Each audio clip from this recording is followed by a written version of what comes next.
Nay, ingat kayo. 130. Hindi na kayo mapipigilan, 100.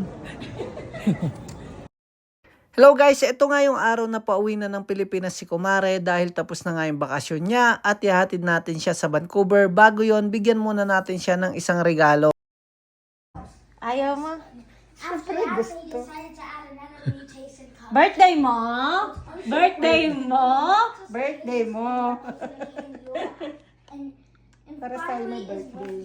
If the lava may taste it up, they will eat Pa-adjust nyo na lang doon. some meat, but they also eat the lava spin.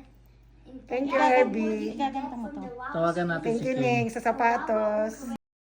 Heto nga't nag-aantay na lang tayo dun sa driver na pipick up sa atin para maghatid sa atin papunta ng airport. Uwi na kaya? Uwi na.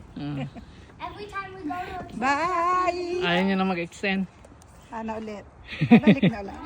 Car is there, guys. Car is here. The It's coming. For convenient nga at mas tipid, ganito yung ginagawa namin tuwing magta-travel kami. Uwi na kayo. Hindi na kayo mapipigilan.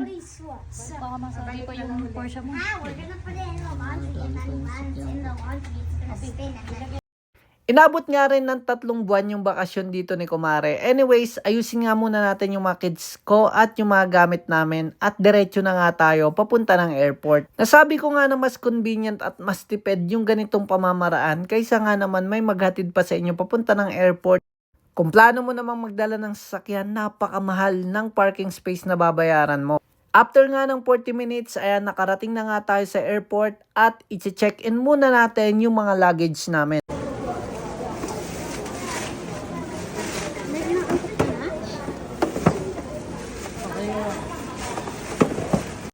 Malamang nga napapaisip kayo kung bakit pupunta kami ng Vancouver at ihatid pa namin yung inay instead na dito na lamang sa airport.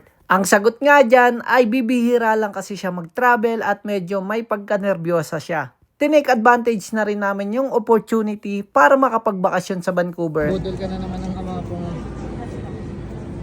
I know. Hindi pa nakakapasok. At dahil nga kailangan naming humiwalay sa inay sa Vancouver, ay iwanan muna natin siya ng mga kaunting paalala. Nakabahan ka na ba? Huwag muna kayo manood. Naka-wheelchair ka. So pagbaba namin hindi ka Kinailangan nga naming sumakay dito sa cart dahil malayo-layo nga yung boarding gate natin. Mami, ma'am. Dito. Ma. 1, 2. At andito na naman nga tayo sa WestJet Elevation Lounge kung saan privilege ng mga kids namin dahil nga premium member yung kanilang lola. Meron nga kaming almost 2 hours para kumain at magpahinga bago nga yung magiging flight namin. it tastes good.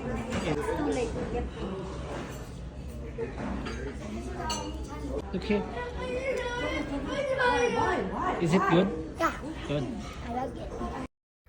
Boarding na nga namin guys at ito na yung huling picture ni Kumare bago kami sumakay ng eroplano. And yes, para nga sa trip na to ay nagbayad kami ng extra para nga maranasan nung 2 kids namin na sumakay sa premium seats ng WestJet.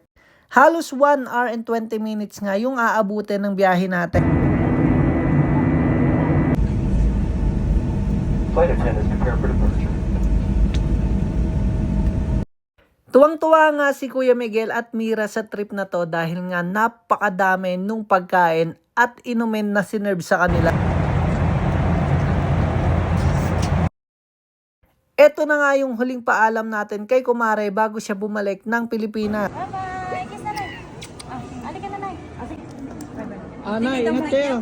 130. Hindi na kayo mapipigilan, 100. Habang kami naman guys ay patungo doon sa baggage claim area dahil nga magstay kami sa Vancouver ng halos 3 araw.